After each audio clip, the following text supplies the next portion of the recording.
Hello बच्चों, तो आप लोगों को संवाद क्लासेस पे स्वागत है। आज से हम लोग फिजिक्स क्लास का लेक्चर नंबर 4 होने जा रहा है।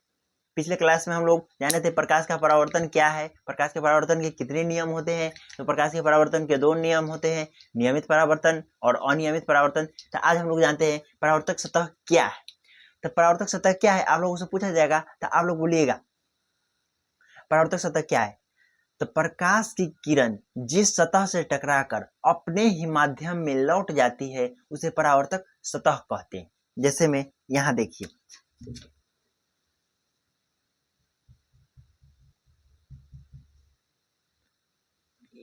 इसका नाम पड़ गया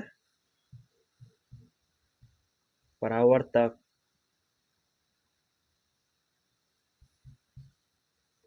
इसका नाम पड़ गया परावर्तक सतह। तो प्रकाश की किरण जिस सतह से टकराकर और अपने ही माध्यम में लौट जाती है उसे परावर्तक सतह कहते हैं। इधर से आई और इधर से चले गए। डिफिनेशन देखते हैं। जिस सतह पर प्रकाश की किरण आकर और अपने ही माध्यम में लौट जाती है उसे परावर्तक सतह कहते हैं। ये हो गया परावर्तक सतह, और यहाँ से प्रकाश की किरण आती है और इस सतह से टकराकर और पुनः इसी माध्यम में लौट जाती है, इसे ही परावर्तक सतह कहते हैं। इसे ही परावर्तक सतह कहते हैं।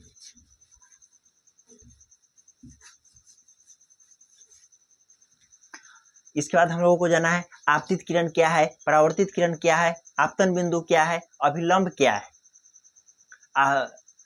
और इसके बाद आगे भी उसके बाद जानेंगे प्रकाश के परावर्तन के कितने नियम होते हैं। तो प्रकाश के परावर्तन के 2 नियम होते हैं। तो पहले जानते हैं आपतित किरण क्या है। तो फिर से ये फिगर बना लेते हैं।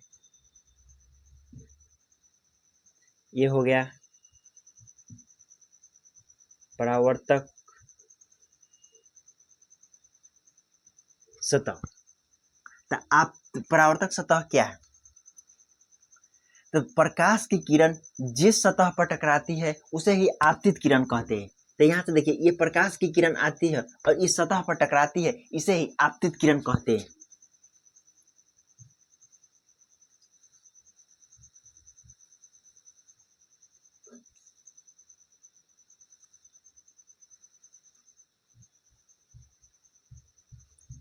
अब आपसे पूछा जाएगा कि परावर्तित किरण क्या है। तो जिस सतह से टकराकर जाने वाली किरण को परावर्तित किरण कहते हैं। तो यह किरण यहाँ से आती है और इधर टकरा के चली जाती है, तो इसे ही परावर्तित किरण कहते हैं। यहाँ डिफिनेशन देखिए, आपतित किरण क्या है। तो परावर्तक सतह पर आने वाली किरण को आपतित किरण कहते हैं। यहाँ से प्रकाश की किरण आती है और इस सतह पे आती है, इसे ही आपतित किरण कहा जाता है। तो परावर्तित किरण क्या है। तो जिस सतह से टकराकर प्रकाश अपने ही माध्यम में लौट जाती है उसे परावर्तित किरण कहते हैं। उसके बाद आपसे पूछा जाएगा कि आपतन बिंदु क्या है। यहाँ पे ये टकराती है तो इसका नाम पड़ जाता है आपतन बिंदु। आपसे पूछा जाएगा कि आपतन बिंदु क्या है। तो जिस परावर्तक सतह पर आपतित किरण आती है उसे ही आपतन बिंदु कहते हैं। तो यहाँ से देखिए, ये आपतित किरण यहाँ इस आपतन बिंदु पर आता है, इसे ही आपतित किरण आती है, तो इसलिए इसे ही आपतन बिंदु कहा जाता है। इसका डिफिनेशन देखिए, आपतन बिंदु परावर्तक सतह के जिस बिंदु पर आपतित किरण आती है उसे ही आपतन बिंदु कहते हैं। मतलब परावर्तक सतह के जिस बिंदु पर आपतित किरण आती है उसे ही आपतन बिंदु कहते हैं। यहाँ से आपतित किरण इस बिंदु पे आती है, इसलिए इसे आपतन बिंदु कहा जाता है। अब आप लोगों से पूछा जाएगा कि अभिलंब क्या है। तो बोलिएगा आपतन बिंदु पर डाले गए लंब को अभिलंब कहते हैं।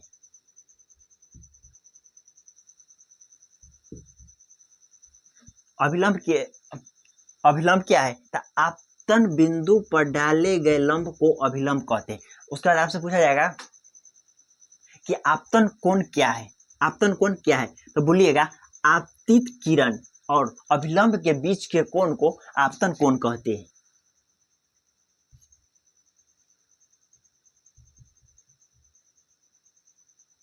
सॉरी बच्चों, बोलिएगा परावर्तन कोण क्या है। तो बोलिएगा आपतित किरण और अभिलंब के बीच को परावर्तन कोण बोला जाता है। और आपतन कोण क्या है। तो परावर्तित किरण और अभिलंब के बीच को आपतन कोण बोला जाता है। तो परावर्तन कोण क्या है?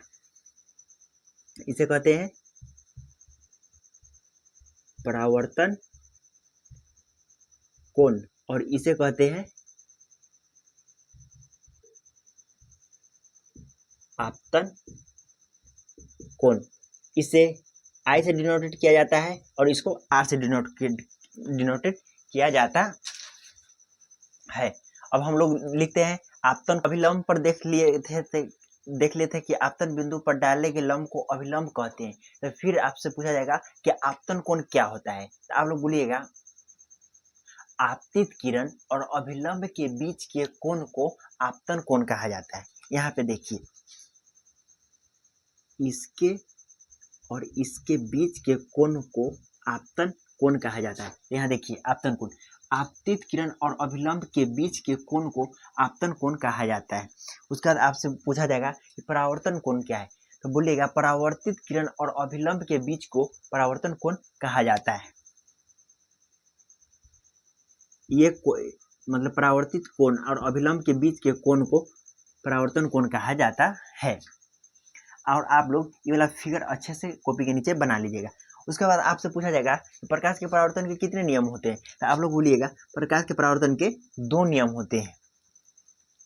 प्रकाश के परावर्तन के कितने नियम होते हैं? तो प्रकाश के परावर्तन के 2 नियम होते हैं। आपसे पूछा जाएगा कि प्रकाश के परावर्तन के पहला नियम क्या है। तो प्रकाश के परावर्तन का पहला नियम बोलिएगा आपतित किरण, परावर्तित किरण एवं आपतन बिंदु पर डाला गया अभिलंब तीनों एक ही तल में होता है। इसे प्रकाश के परावर्तन का पहला नियम कहते हैं। और प्रकाश के परावर्तन का दूसरा नियम क्या है? तो आप लोग बोलिएगा प्रकाश के परावर्तन का दूसरा नियम आपतन कोण परावर्तन कोण के बराबर होते हैं।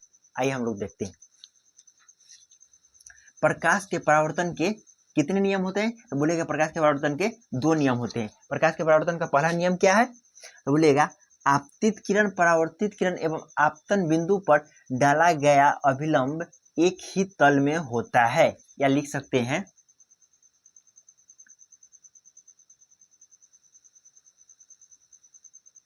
सकते हैं अभिलंब तीनों एक ही तल में होता है। मतलब आपतित किरण, परावर्तित किरण एवं आपतन बिंदु पर डाला गया अभिलंब तीनों एक ही तल में होता है। आज उसके बाद दूसरा नियम क्या कहता है? आपतित किरण और परावर्तित किरण बराबर होते हैं। नहीं, सॉरी बच्चों, गलती बोला गया। मतलब आपतन कोण परावर्तन कोण के बराबर होते हैं। यहाँ देखिए आपतन कोण परावर्तन कोण के बराबर होते हैं। जैसे में ये यहाँ पे समझिए, ये जितना का एंगल बनता है उतना ही एंगल ये है। तो ये एंगल को I मान लिए और ये एंगल को R मान लिए। तो कुल प्रकाश के परावर्तन का दूसरा नियम कहता है आपतन कोण परावर्तन कोण के बराबर होता है। अब हम लोग चलेंगे अगले टॉपिक पे। हम लोग आते हैं अगले टॉपिक पे, प्रतिबिंब क्या है। प्रतिबिंब के कितने प्रकार होते हैं? तो प्रतिबिंब के 2 प्रकार होते हैं, वास्तविक प्रतिबिंब और काल्पनिक प्रतिबिंब। तो प्रतिबिंब क्या है? तो बोलेगा किसी बिंदु स्रोत से आ रही प्रकाश की किरण परावर्तन या अपवर्तन के बाद जिस बिंदु पर मिलती है या मिलती हुई प्रतीत होती है उस बिंदु स्रोत को प्रतिबिंब कहते हैं। आइए डेफिनेशन देखते हैं क्या है प्रतिबिंब। तो बोलिएगा किसी बिंदु स्रोत या प्रकाश स्रोत से आ रही प्रकाश की किरण परावर्तन या अपवर्तन के बाद जिस बिंदु पर मिलती है या मिलती हुई प्रतीत होती है उसे प्रतिबिंब कहते हैं। जैसे आपसे बोला जाएगा राम जा रहा है, राम जा रहा है। तो आप बोलेगा मतलब मिलती है या मिलती हुई प्रतीत होती है, इसे समझिए। इसमें 2 चीज का बात किया जा रहा है, वास्तविक और काल्पनिक। आपको बोलेगा राम इंदिरा कॉलोनी या कोई भी रास्ता से जा रहा है। तो आप लोग देखें तो वास्तव में है जो राम जा रहा है। और एक कोई बोलेगा राम जाता होगा, मतलब राम कभी भी जाता होगा। वो कल्पना कर रहा है जो राम जाता होगा, कभी मतलब वो भविष्य काल में चल जाता है, वो कभी भी जाता होगा और राम जाता है। तो आप ये चीज एग्जैक्ट बोल रहे हैं कि राम अभी आपके सामने से जा रहा है, आप देखें। तो इसे वास्तविक कहते हैं, या कल्पना में कोई कल्पना कर रहा है राम जाता होगा, तो यहाँ पे इसी का अंतर है। देखिए, किसी बिंदु स्रोत से आ रही प्रकाश की किरण परावर्तन या अपवर्तन के बाद जिस बिंदु पर मिलती है या मिलती हुई प्रतीत होती है उसे प्रतिबिंब कहते हैं। मतलब प्रकाश की किरण मिलती है, मतलब कन्फर्म है, जो मिलती है वहां पे आती है या मिलती हुई प्रतीत होती है। मतलब कोई बोल रहा है मिलती है, मतलब एग्जैक्ट वहां पे आती है, और कोई बोलता है मिलती हुई प्रतीत होती है, मतलब वो कल्पना कर रहा है। आप इसके बाद आपको पूछा जाएगा कि प्रतिबिंब के कितने प्रकार होते हैं, तो आप लोग बोलिएगा प्रतिबिंब के 2 प्रकार होते हैं, वास्तविक प्रतिबिंब और काल्पनिक प्रतिबिंब। यहाँ देखिए प्रतिबिंब के कितने प्रकार होते हैं, तो प्रतिबिंब के 2 प्रकार होते हैं, पहला वास्तविक प्रतिबिंब और दूसरा काल्पनिक प्रतिबिंब। आपसे पूछा जाएगा कि वास्तविक प्रतिबिंब क्या होता है, तो बोलिएगा किसी बिंदु स्रोत से आ रही प्रकाश की किरण परावर्तन या अपवर्तन के बाद जिस बिंदु पर मिलती है उसे वास्तविक प्रतिबिंब कहते हैं। वास्तविक प्रतिबिंब को पर्दे पर उतारा जा सकता है। यह प्रतिबिंब हमेशा उल्टा बनता है। प्रतिबिंब कैसे बनता है, तो आप लोग देखिए, आप अपना चेहरा आईना में देखने में जाते हैं, तो आप जो इधर रहते हैं तो आप रियल रहते हैं, और आपका जो इमेज आईना में बनता है वही आपका प्रतिबिंब होता है। तो वास्तविक प्रतिबिंब का आइए डिफिनीशन देखते हैं। किसी बिंदु स्रोत से, यहां से लिखिएगा, किसी बिंदु स्रोत से आ रही प्रकाश की किरण परावर्तन या अपवर्तन के बाद जिस बिंदु पर मिलती है उसे वास्तविक प्रतिबिंब कहते हैं। मतलब हम पढ़ाते हैं, अभी हम पढ़ाते हैं, तो एग्जैक्ट अभी हम आपको पढ़ा रहे हैं, तो यहाँ पे यही बोल रहा है, जब प्रकाश किसी बिंदु स्रोत से आ रही प्रकाश किरण, जब प्रकाश की किरण किसी बिंदु स्रोत से आ रही है तो परावर्तन या अपवर्तन के बाद किसी बिंदु पे मिलती है तो उसे ही वास्तविक प्रतिबिंब कहते हैं। आप लोग बोलिएगा कि परावर्तन क्या है, तो आप लोग परावर्तन के बारे में पढ़ चुके हैं, और अपवर्तन, तो अपवर्तन के बारे में हम लोग अगले चैप्टर में पढ़ेंगे। परावर्तन के बारे में आप लोग पढ़ें और अपवर्तन के बारे में अगले चैप्टर में पढ़ेंगे, तो वहां पे समझ लेंगे। अब आते हैं दूसरे टॉपिक पे, काल्पनिक प्रतिबिंब क्या है, यानी कल्पना करता है।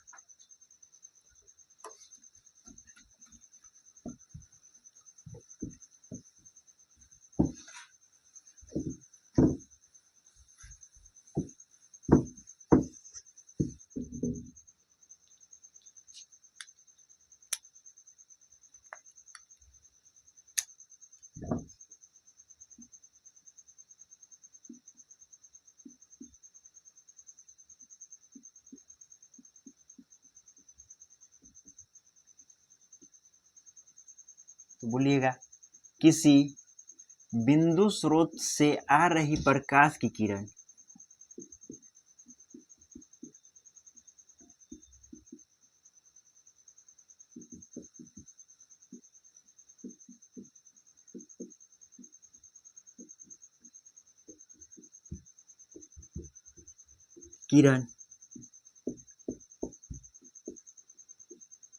परावर्तन या अपवर्तन के बाद मिलती हुई प्रतीत होती है तो वह काल्पनिक प्रतिबिंब कहलाता है।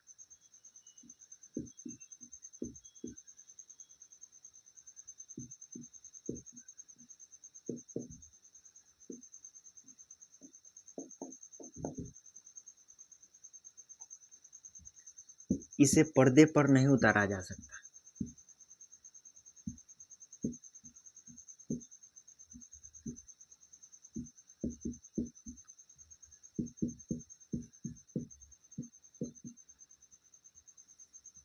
यह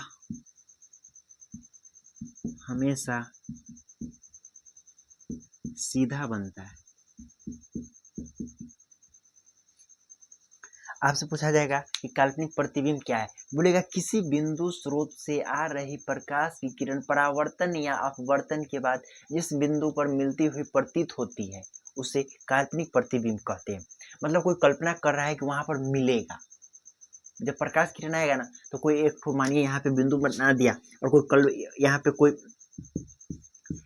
कोई व्यक्ति है और यहाँ पे एक ठो बिंदु बना दिया और वह कल्पना करेगा कि यहाँ से कोई भी प्रकाश की, मानिए यहाँ पे टॉर्च, यहाँ से कोई प्रकाश की किरण जाएगी और यहाँ पे मिलेगी, यह सिर्फ कल्पना कर रहा है। ऐसे बोलेगा इसे पर्दे पर नहीं उतारा जा सकता और यह प्रतिबिंब हमेशा सीधा बनता है। काल्पनिक प्रतिबिंब हमेशा सीधा बनता है और वास्तविक प्रतिबिंब हमेशा उल्टा बनता है। और उसके बाद हम लोग देखेंगे, यह एग्जाम के लिए बहुत इंपॉर्टेंट क्वेश्चन है, वास्तविक प्रतिबिंब और काल्पनिक प्रतिबिंब में अंतर। तो अभी दो देख लेते हैं, वास्तविक प्रतिबिंब का अंतर और दूसरों काल्पनिक प्रतिबिंब का अंतर। तो वास्तविक प्रतिबिंब का पहला अंतर बोलिएगा इसे पर्दे पर उतारा जा सकता है, और दूसरा बोलिएगा यह हमेशा उल्टा बनता है। और काल्पनिक प्रतिबिंब का अंतर देखिएगा, तो पहला बोलिएगा इसे पर्दे पर नहीं उतारा जा सकता है, यह हमेशा सीधा बनता है।